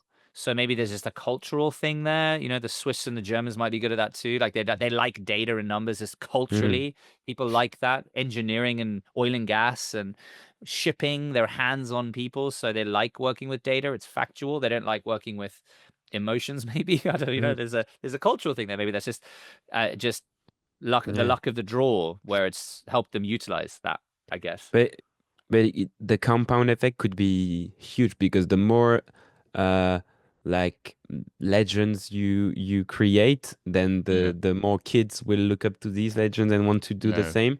And if you have this kind of built-in support system, and as well, like it seems like they have this, or at least compared to maybe other countries, built-in rigor in them, Mm, discipline mm, and mental toughness that if they set their mind to I will be the best football player in the world, even though you're Norwegian, it has no sense like in terms of historical um yeah proof, then they are good and Mm. the more they will be, the better they will be. And I'm curious where it will stop, you know. So I always come back to that saying, you can't be what you can't see, right? mm, I use it all the time. It's really relevant in so many different contexts. But it's true. If you see some footballer, you know, Haaland, right? He's going to inspire a whole generation of mm, footballers, right? You know, in Norway for sure. mm, And you know the other guy, and then same for other sports, right? It's Norwegians definitely have a grit to them. Not all, but like the majority have this grit to them, and it's probably because you know they grow up in a inhospitable environment, being winter for 7 months of the year, right? At least you're in the south, more in the north, wet rain on the west, right? But they're an emerged market. They have money, they have education, they have opportunities, so that allows them to see that. So I guess it is a luck of the draw a little bit, right? Oil money, good education over the last 50, 60 years, you know, opportunity, safety. You know, we don't all have that. South Africa doesn't have that, for example, right? Yeah. yeah. Let's see. Let's see. We'll see in 15 years. But environment is Yeah. I think Mm, environment is the one thing I'm really curious about, mm. because I was talking about that with my sister the other day, and she just moved to a new city next to Paris, but it's not too far away from the city, but it's far enough that you have the forest and these kind of things. And I feel oftentimes and not, people don't take, or they don't have the chance to choose the best environment for Mm, them, for their life, and it's kind of like a default choice for some people. And the difference of your life in South Africa and in Norway is huge. um Not that one is better than the other, but the difference is there. You're not going to have the same opportunities and these kind of things. And um I would like to know, do you think you could have been successful of your dream of making it to the Olympics in another country than Norway, or it was Norway and the environment that you get there that allowed you to Mm. achieve your goals? I would say yes. I would be successful everywhere because I'm a big believer in play the cards you're dealt with, right? And the truth is, if I didn't have the ski journey, and actually one thing I kind of leave out from the ski journey is that when I decided to lean in, it was because I was trying to give myself a reason to stay in Norway. mm, A little bit, because I decided to move back, and you know, I built a business here before and I lived here for 4 years, and then I left for two, nomading Cape Town, Lisbon, Barcelona, mm, right? And talking about the environment you're in. And the reason I left South Africa after living there for almost a year was because I realized I was living like a retired person. I was living an amazing lifestyle, and I was 32 at the time, not 62. But also the opportunities, it was harder, and doing business was harder. So I decided to move back to Norway because the ease of doing business. It's so easy to do business because people, it's a trust-based system. Everyone is good as their word. I very rarely ever sign a contract, ever. The only time you do that is because it's like an American company or something, you know, or mm, it's a big international. And they're like, yeah, sorry, we have this mm, protocol, mm, you know. But here, if someone says something, it's going to happen. You know, again, that's cultural because they come from small villages, and you know, everyone lived in a village of 50 people. So you know, you were governed by and policed by that. But I do believe I would have been successful wherever because you know I'm a big believer in playing the cards you're dealt, right, or changing your environment to play the cards you want to play, right? You know, it's true. It's just like making the best of the opportunities you have in front of you. So I literally was like, I'm in Norway. I don't, you know, to be honest, like, yeah, winter sucks. I've been living, I had 2 years where I hadn't dropped under 20 degrees, you know, in a mm, day kind of thing. I was living the summer lifestyle. And but there's a trade-off, right? Then there's some of those places like Lisbon is amazing, full of nomads, but you know, maybe you don't want to be earning money there because there's not much money going around, so you have to be working internationally. Barcelona, Spanish, very, you know, driven and things like that. Cape Town, South Africa, heaven, but you know, hard to do business internationally, quite far away. Not that it can't be done, but you know, it's harder. So I moved back to Norway because it's ease of doing business, but it's harder to be there over winter, and maybe it doesn't fit the lifestyle I want in my life right now. Okay, how can I give myself a reason to stay? The ski thing, right? Like that came out of that, playing the cards I'm dealt with. What cards do I have? I'm in this cold environment. I can't do triathlons anymore, really, because I don't like training over winter. Cross country skiing. Hold on a minute. How can I create an opportunity out of this card I've been dealt? Bam. There you go. And is this mindset sometimes, I mean, because you're a really, I'd say, you're a guy that leans forward. I don't know if it means anything in English, All but in. No, it does. Same thing. yeah. And I wonder if are you frustrated with people sometimes in your environment that don't play the cards they are dealt, and that are frustrating in their lives, that are frustrated in their lives, and they want to change everything, and you say like, ah, you have so many things that you could do and you don't do them. Is it a mindset that sometimes makes you feel different? Yeah, it's interesting question because obviously, I have friends who have normal jobs, 9 to 5 jobs, and I don't want to say normal, but there's nothing wrong with that, right? But I've always been contrarian, and contrarian meaning I go against the grain, and I've always gone against the grain, and there were different reasons for that in the past, and there are now, but I've always liked to pursue my own path, right? I don't know where that comes from or whatever. So, when you have people around you who want to, I get reached out to quite often by people who want, oh, can you help me, mentor me, advise Mm, me? I mm, want to do this, I want to do that. And, I've been accountability partner to some friends as well. And you want to give them some tough love sometimes. I like tough love, but that's just how I am. Not everyone can handle tough love, right? And sometimes tough love's the best love to give, but sometimes it's the hardest thing to give, and then it creates friction, and maybe you lose a friend for a period of time, despite you trying to do the best thing for them. But no, I think the reality is, you know, you just have to honestly, like anything. I feel like anything is possible. Really, I've realized that with this journey. If I could become a mm, Olympian through cross country skiing in mm, 2 years, like Jesus, man, anything is possible. Really, and if you want to achieve something unimaginable, a big goal, a small goal, whatever the goal, doesn't have to be big, small, whatever it is. Any goal was broken down into, like my goal was broken down into 700 days. mm, 700 days of minutes and moments, right? Of minutes, key minutes that you needed to do this interval and this training session, and this you needed to break the code here on cornering on these little death trap skis at 70 kilometers an hour, right? And then moments where you needed to, push yourself through something difficult. You needed to have sort of a, a bird's eye view on things and zoom out from this, and get through a tough period or get through a great period. And that became a tough period, like that deal I spoke about with the mm, Norwegians, right? mm, So you know, any big goal, anything that you want to do is broken down into minutes and moments, really. And if you just break things down into small pieces, it's a lot easier. And this has been said thousands of times before, but I'm writing a book right now. I mentioned it already, but and as part of my research for my own book about my journey from zero to Olympian, how to achieve unmanageable goals and actually achieve them, like mm, how to set mm, unimaginable goals and actually achieve them. Working title. I wrote to my closest people to me, my best and closest friends and family, and I said, hey, I'm not looking to be told how great I am. I'm actually looking for anything you might have noticed that I did or didn't do, like said yes or no to over the last 2 years that you think could have contributed. Are there any patterns you saw in my behavior that maybe I haven't seen because I'm inside of it, but you've noticed? And my one friend sent me a 2-page document, beautiful. And he said, dude, I'm so glad you asked because I'm reminded of this thing. And I'd forgotten this, by the way. And basically, I was flying to Trondheim with him and to do something, and apparently I pulled my laptop out on the plane. I vaguely recall this, but I don't really remember it. And I said, "Dude," and this is January 2023, so I'd now made the decision that I was going to do this cross country ski thing.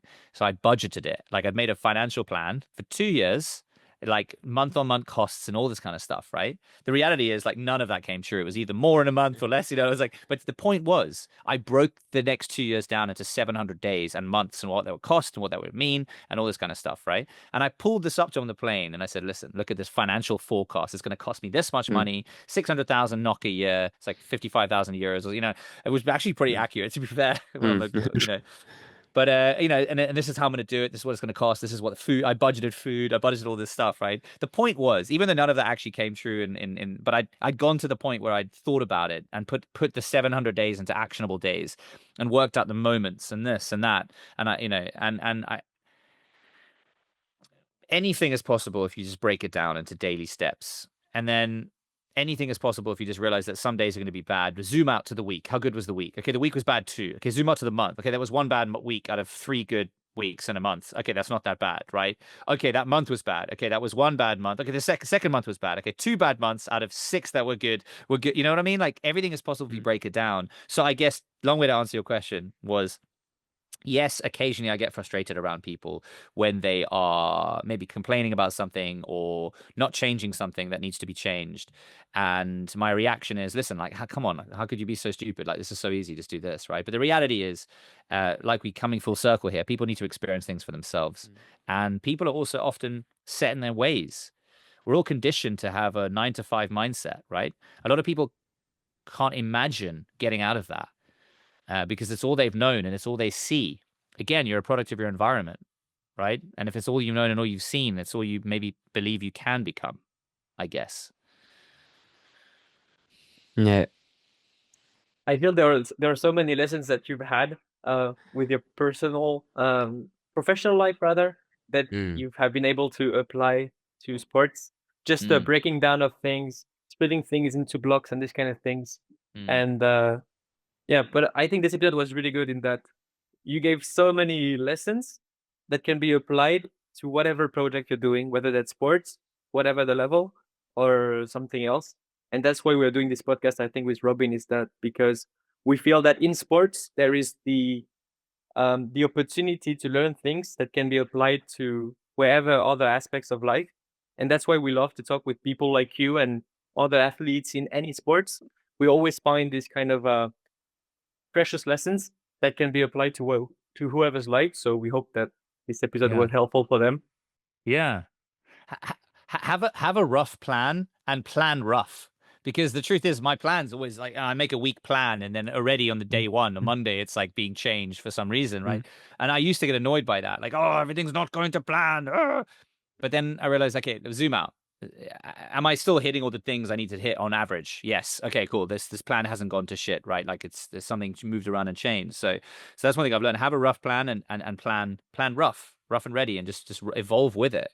And then and to your point, where like I get people who's like, I want to do the startup, I want to do this business, I want to start this YouTube channel, I want to do whatever it might be. And I'm like, okay, cool. Like, how much time this day, this week, this month do you have to spend on it? Now make that a consistent thing. Like if you have 1 hour this week, if you have 1 minute this week, whatever, start small because it's always easier to increase, but it's really hard to reduce. You start with 1 hour and you only have 20 minutes, you feel like you're failing. If you start with 20 minutes and then you realize you have an hour, you're winning, right? So start small and like dedicate a specific time on a specific day to start to work on something and try and create a routine out of that, right? Be it your side hustle, be it that sports thing. I was talking to someone the other day about their sports goals, and they're like, I don't have the time. I'm like, I'm pretty sure if we got your calendar out, we could find the time, right? The question is, you don't want to prioritize the time. You don't know how to prioritize the time, right? Again, show me your calendar and I'll show you what your priorities are, right? So you just have to break it down into small little bits. And trust me, 20 minutes a week is good enough over time, over a month, over a year. Nothing happens overnight. Everything takes more and costs more time. And then costs more time and costs more money and takes more time than you think it's going to be. But if you just put those incremental things in, like compound interest is a real thing. I think for the new generation, it's more show me your screen time than show me your calendar. Yeah, But that's a good one, actually. maybe you will see that as your kid will be born in the next month. I feel you've given us so many great advices on how you were able to make your project a reality, and and also in your professional life. Is there one advice that you would give your kid, like one advice to rule them all, or these kind of things? Like the one thing that really matters in the end Maybe more than okay, just Good before question. just okay, before okay. Yeah. the kid, because I want to make, I think it would be cool to close with the kid. I Yeah. just wanted to because we didn't have time and we won't have time to deep dive in your past life. I mean, before cross country and before this project, I think that was so cool to talk more about this. But you had I mean, a very full an entrepreneurial life that was really busy and that was eventful, I would say. And I don't want to deep dive into that. I just want to have one question because that period was your 20s in a way. I wanted to know if you had the one lesson from your 20s that you would like to share, and maybe one regret from that time as well. I would love to hear that from you. Okay.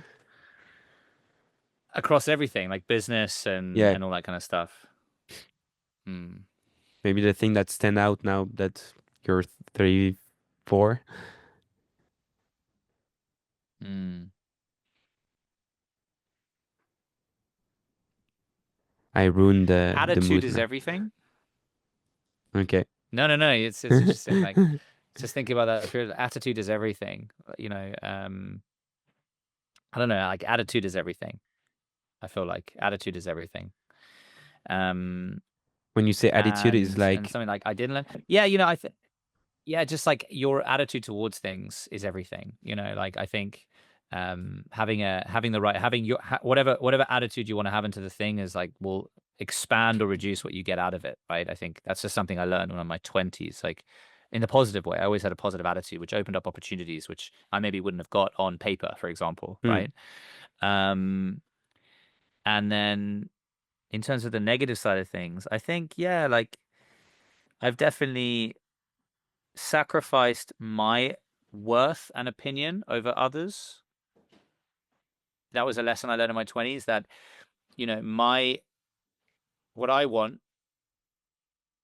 you know, I shouldn't default to just what everyone else wants and a consensus on that. You know, you should definitely still think about your what you want out of something. Yeah,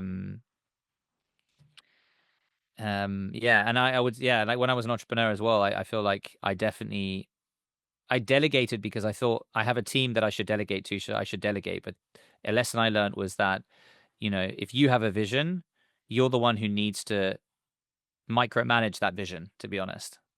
Instead of delegating away for other people you've hired to think that they will achieve what you wanted them to achieve, when in fact it's not your vision. You're the only one who can drive your vision. So you do need to, like, you know, I'm not condoning micromanaging, but I think hmm, when you're trying to achieve something that's very clear to you that you believe will be right, not to say that you shouldn't listen to others, but you know, to sort of really defend your vision for hmm, something. From, yeah, off the top of my head right now, something okay. like that. Have attitude toward Like positive attitude, yeah, others, like but positive and positive yourself. attitude, yeah, yeah, exactly. So your attitude is everything. So a positive attitude is Yeah, everything, right? yeah, and value your vision and Mm. Don't like, sacrifice your mm, vision. okay. Um, Thinking, I've got so many things I could think about. Yeah, it's like, yeah, No, but value yourself, value and your in a way, opinion. it's Mm. cool also that it's hard to know the one lesson and the one Mm. regret, because it's, I mean, it would be too easy. Like, it's the 10 years is a lot. We do great things at some points, things that were useful, and then Mm. 5 years later that we should change how we see things. So I mean, we're I only mean, I would add 25, to so that. Still, I'm still thinking like it's like what I yeah. would add is ask you know when you're trying to make a decision with a group of people or whatever or just whatever, and everyone's like, what do we want to do? Have you asked yourself what you want to do? I feel like I would just default to consensus, Mm, democratic vote, you know, kind of thing. And then I would find myself in some situations where I felt like I was, you know, I don't know, I wasn't doing what I wanted to do. This isn't with my brand and what I want to do, right? Um, and so I would say, you know, value what you want to do, value your own opinion. I do feel like when you speak to younger people now, in hindsight, being 34, they're very yes man, sir people. Yes, oh yes, yes, yes, yes. I was like, are you saying yes, or are mm, you? Have you thought for a second about what you want to do? You know, like have you thought about what this decision means to you? You know, mm. value your own opinion. Um, your opinion matters. I know I'm riffing now, but Yeah, no, I mean, not, we shouldn't have to wait for us to have accomplishments and proof that our vision can be right, before well, I lost what I lost the plot, but I wanted to say, even if you don't have proof yet that yeah, your vision is good, it doesn't mean that you cannot trust yourself and this vision, because it's gonna be I mean, it could be your success. yeah. I think that's a good way to put it. Yeah, better way. I mean, yeah, it was hard, but yeah, we managed. William, I leave you the mic for the $1 million question. No, it's not a Esteban. $1 million question. It's just like I feel the attitude, but the way you look at things might be different when you're speaking to a 25-year-old than when you're Mm, speaking to a kid. mm. Hence the question and the phrasing of what would you tell your kid? What is the advice you would give your kid? Which probably would be different than the advice you'd give a friend. It's really interesting because I've thought a lot about this because I'm going to be a father in, a couple weeks' time, right?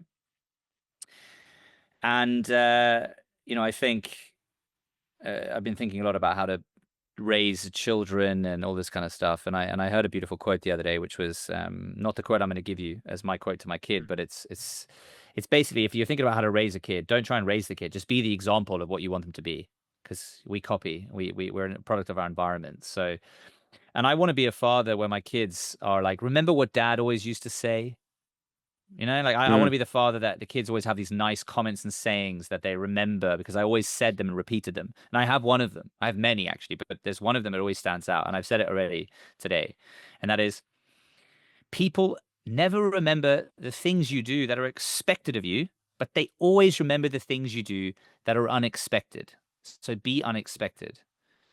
And an example of that is, if we did this live, and you're expecting me to come and come on time, and I come sit down in the studio, and I bring you guys the South Africa hat. It's just a gift, a small token as a thank you, right? You didn't expect that, but you'll always remember that. It's always about gifting, but it's also about being outgoing. And it's, for example, I had, I'm in my co-working space, and I got someone sitting next to me, and I go and get a coffee, and I just bring them one without even asking if they want it or not. Like, that's unexpected. So there's so many different things you can do. It's like spending an extra minute on making a presentation slightly different, a little bit better, and then someone's like, "Oh, you put our logo in that. Oh, that's so Mm. cool of you. It's unexpected," and I'll remember that. But I will forget what you were expected to do, which is just to come here and make a presentation right now. Mm. Like, I'll forget that because that was expected. But I will remember the unexpected. So there's so many ways where that lesson has like got me things or done things for Mm. me. When I'm at a restaurant, I always ask the name of the waiter or waitress. I always say, "So what was your name?" "Robin." "Thanks, Robin. Awesome." Right? And then they Mm. leave, and then unless you're at a fancy place and they tell you, right? But usually they don't, like coffee shop, right? And I always Mm. thank people by name because that's not expected of me, but they remember it. I thank Robin by name who Mm. served me, or Will, like picking random names, right? And it's something so simple, and I'm not doing it to get better service, but occasionally someone feels seen. Mm. Thank someone by name is always nicer, you know. Anyway, it's just so many lessons. People never remember the things you do that are expected of you. I'm expected to go to that restaurant, sit down, order, pay, and leave. But I'm not expected to ask the name, thank them by name, maybe strike up a conversation, right? And it's just so many different things in my life. And I think it's really valuable. Yeah.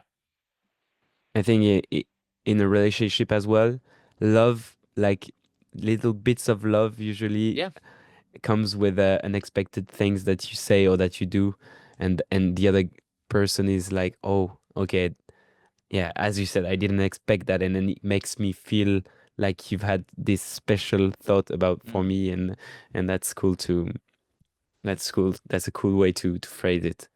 mm. Uh, and I think we'll finish with, because we have the thing where we ask the previous guest to ask a question for the next one. Cool. It's completely something we stole, but I mean, that's I life. love it. I love it. It's good. It's good. It And works and people like it. So do it. yeah, it's pretty Oh, nice. oh, we got it.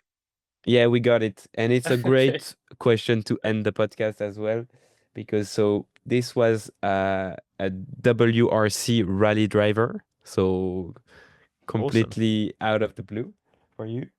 And he says, if we could wish one thing for 25 for you, what would it be? If all of you could wish one thing for me. I mean, the question is in French, so I'm gonna. Okay. Oh yeah, you're translating. Yeah. I think I translated it pretty badly. Okay, But I no, check. what can we wish Yeah. for 25 for 2025 for you to have a great 2025, and what would be something that would make 2025 a great year? Well, Or I've maybe we'd want already, you to yeah. wish to have a bad year. Like that could be an Yeah. option as well. Yeah. That's true. Listen, I've already qualified for the Olympics. 2025 will always be the year that I qualify for the Olympics. But actually, what you can wish for me is I have a happy, healthy son born on time. Yeah. Happy, healthy son born on time. That's one thing I'm manifesting at the Amazing. moment. I have a happy, healthy son born on time, right? That's selfish. That's something I could wish for, which I want a happy, healthy son born on time. So far, so N- good. That's the most important. So that's great. And where can people find you if they want to follow your journey and everything? I on Instagram, it's Matt C Smith. Matt C letter C Smith underscore, I think. And then on TikTok it's the Snowbok BOK, the Snowbok. And then YouTube Matt C Smith, LinkedIn Matt C Smith. Yeah. And that's where you can find me basically. Amazing. And the book, Thank you. when is The it book, yeah. due? Yeah, I mean, so not due, but The yeah, well, kid. no, it is. It is. Yeah, the book will hopefully be due during the Olympics. It'll come out maybe at the beginning of next year. I've got to write it over summer. I've just signed a book with a literary agent in London, and yeah, I hope to go to print. Like kind of end of the year, so that it's ready for shipping and sales. Probably during the Olympics, and yeah. So should I leave a question for the next guest? I have one. If you if Or you not? have have it it on the one, Yeah. spot, yeah. if you have it Yeah, I have it on one, the spot. I have it on the yeah. spot. Yeah. I was thinking. I just because I knew you were gonna do that, so I was like, okay, cool. It would be what is a lesson that what is a good lesson you've learned from a regret? Perfect. Then the next one, we don't know who it's gonna be yet, but now we know what question is gonna have to answer. Mm. What's a good lesson you had from a regret? That's a Yeah, tricky one. exactly. Amazing. But it's like a thought-provoking one because you flip Yeah, the script a bit. Yeah. Anyway. yeah. It can make a regret now turn into something good. Yeah. Maybe gonna change the life of the next guest because he's gonna completely change his perspective on a regret. Exactly. That would be cool. Yeah. Okay, great. Thanks very much. Merci. All right, this is the end of the 10th episode of the Emulation podcast. Honestly, that was a very nice conversation, which gave to Robin and I think, a ton of insights on how to navigate life. And as I know that I need things to be repeated 1,000 times for me to actually remember anything that I hear in the podcast, let this next minute be a little cheat sheet of math wisdom. First one, be unexpected, because the expected part will be forgotten. Second, play the cards you're dealt with. Don't just simply look at them and try to change them. Just go all in and play your cards. Number 3, when making choices, think about what future you will think of current you. And probably the most important, number 4, the true cost of endurance sports is libido. So make sure you know that before you sign up for your first Ironman. Alright, that was Robin and William. We leave you in peace. Make sure to leave a 5-star review if you are on Spotify or to subscribe if you are on YouTube. Thanks for listening, take care, and we see you all in the next episode. Bye bye.